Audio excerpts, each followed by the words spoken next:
not one, but two blade roasts, also known as chuck, today on the Cookin Newfoundlander.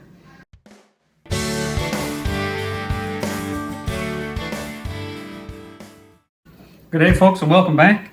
Today I'm going to be cooking two blade roasts, also known as chuck roasts, and I believe they're probably maybe a select grade, I guess you would call it in the States. Just going to trim off some of the silver skin here on the side. As you can see, the marbling is pretty good. The reason why I have two, because this is known as the poor man's brisket, because brisket is kind of expensive right now.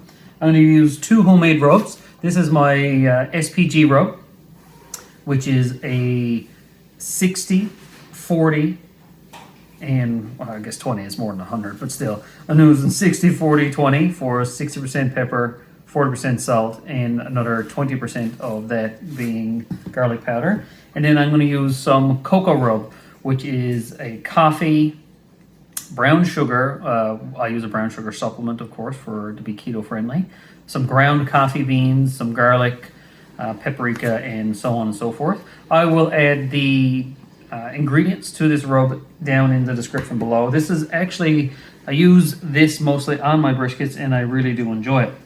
So I'm going to go ahead and just trim off some of this unedible stuff, like I would call it. Some old tendons and just some fat that is probably not going to render down. It's going to be just hanging off. I'm going to try this today on the pellet smoker because we actually had about 25 centimeters of snow last night, and the pellet smoker is underneath my overhang, so I can easily cook with it in this weather. And it's not too cold out, even though yes, we had a lot of snow, but you don't really need extremely cold weather to have snow. So again, I'm just going to trim off some of this silver skin here on the side, as you can see, because it's kind of unedible and we don't need it. And I'm going to also trim off this big chunk of hard fat here on the end and cut that out because that's not going to render down anyway. Remember, keep your trimmings. If you make some homemade hamburger meat, or maybe you can even make some tallow, which is what I usually do with it. I render it down inside my slow cooker. Maybe I'll do a video of that when I go to do it this time around, because I'm actually getting quite low on beef tallow. I can show you that process the way I do it. It was just a method that I also picked up on YouTube from a homesteader. Some people make tallow for cooking. Some people make tallow for making soaps and lip balm and all sorts of cool stuff. And as long as you filter it down, it takes out that kind of beefy smell to it. But I only usually do it in a single filter because I like that extra beefy taste that it does give your meat. I think that's pretty good for that guy. These are about 1.5 kg each, so around 3 pounds. So they're not real large. I'm not really sure how long this cook is going to take today because I've actually never cooked blade roast or what they call poor man's brisket in this manner. So let's go ahead and season these up. Let's move this aside. I should have actually probably got a bigger cutting board, but that's okay. You know, on the fly with the YouTubes. So I'm going to salt and pepper this one, I think. Not that it really matters too much. Now, normally you would probably leave this in the fridge overnight in order to allow the salt to pull the moisture out of the meat. But this was kind of a spur of the moment cook. I haven't released a video in about a week or so, so I figured I'd just fire it up here today and get it on the go. So I'm just going to leave this in the fridge just for probably about an hour, and then I'm going to throw it on the pellet smoker. And I'm going to be using the same blend of pellets today, which is going to be the hickory pellets and, of course, the birch maple mix. It looks pretty good. A fine chunk of meat like this can take a fair amount of seasoning, so don't be afraid of it. And now for this rub. So this is more, I guess, more of a Texas style, I guess, if you want to call it. I'm not sure if I'm going to wrap the Texas style. Maybe I'll do a comparison of one wrap and one not wrapped.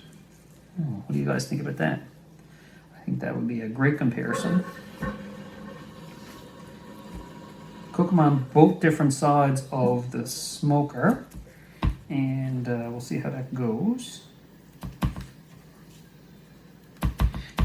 Now, of course, the brown sugar supplement that we use, I showed it in the previous video. I'll have it down in the description below. It's not the same as brown sugar. It has the same sweetness, but it doesn't caramelize the same. But it still gives you that flavor, and that's kind of what's really important. So you can see kind of that color of that meat, it turns kind of brown, get that red come through, and then with just the salt and pepper, of course, look, that's even falling apart already. That's how tender that meat is going to be. All right, so I'm going to go ahead and fire up the smoker, and I'll see you back in a minute.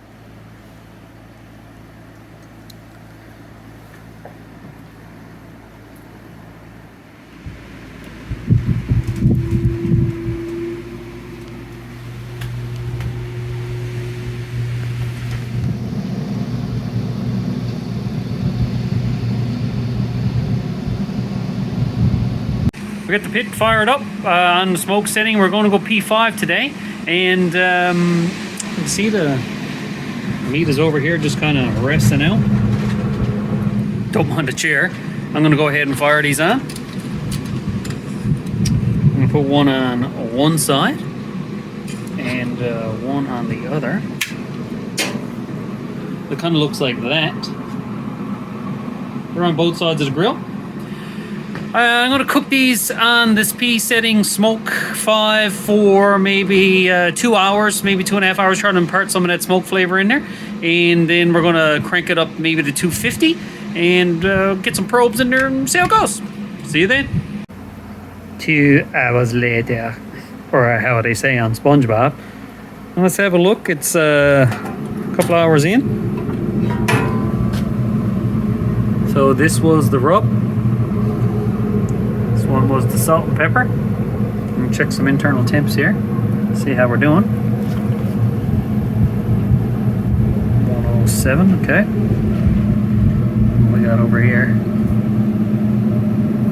So it looks like it's cooking a little bit quicker on this side. Let's check this one again. No, that's about, yeah, a little bit quicker cooking on this side, I guess, because it's the draft taken up from here, going across and pulling out.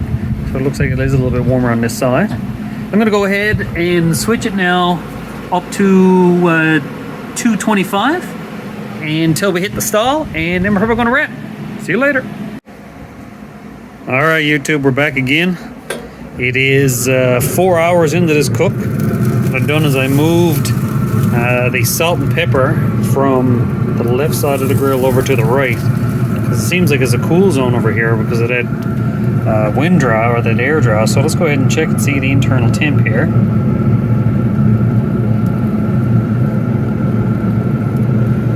153 on that one.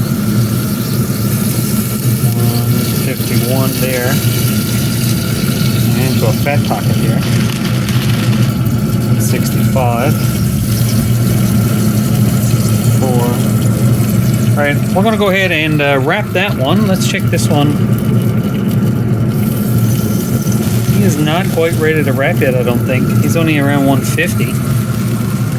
So we're going to take this, the one that we had with the cocoa powder and coffee rub. We're going to take that one off. We're going to wrap it, put it back on. And this one here, we're just going to let it ride and see what happens. All right, it's been 6 hours since I put this particular roast on.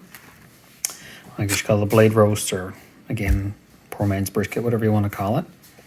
I just checked it, it's probe tender. Probing that now, we're at about 205 degrees Fahrenheit. I'm going to let it rest for about 20 minutes to an hour, and then I'm going to slice it open and see how it is. Now this particular one is the coffee rub. I still have the salt and pepper out on the barbecue. That one's unwrapped, and it seems to take a little bit longer. I just probed it, and it is going now at about 180. So we'll see what happens. All right, she's been resting now for about 45 minutes. Let's open her up and see what we got. Okay.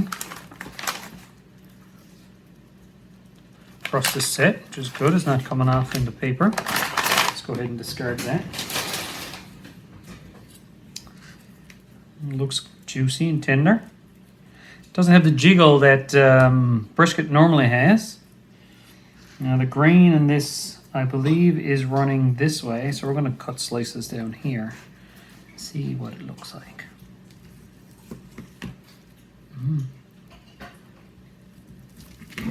It certainly smells like brisket, but that's just because of the rub, I think, that I'm used to. It's got a big fat vein that runs down through the middle. It's got that same beefy kind of scent to it. Let's get a pull test here.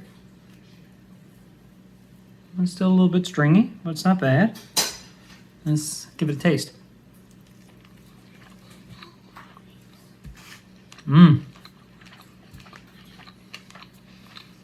It definitely tastes like brisket. But now this was the first time I've smoked it on the pellet smoker. So you don't get that real heavy smoke flavor, of course, but you do get a wood fire flavor. It's tasty. It's got more of a beef flavor. You can see the smoke ring right there. I think I'd try it again. Now, I just checked the salt and pepper. That's sitting at about 190 right now.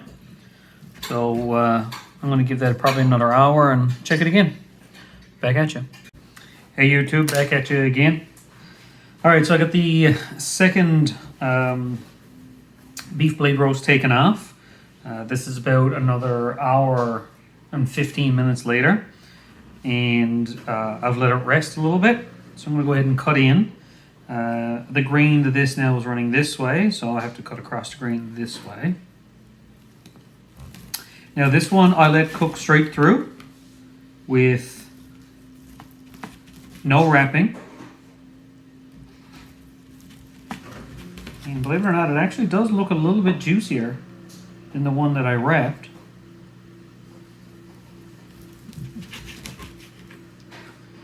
This is the salt and pepper only.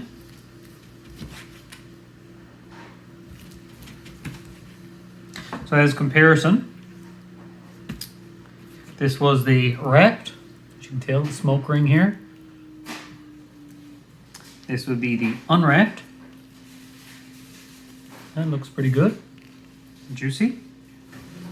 Let's give it a little pull. And still not as tender, obviously, as brisket. Let's try it out.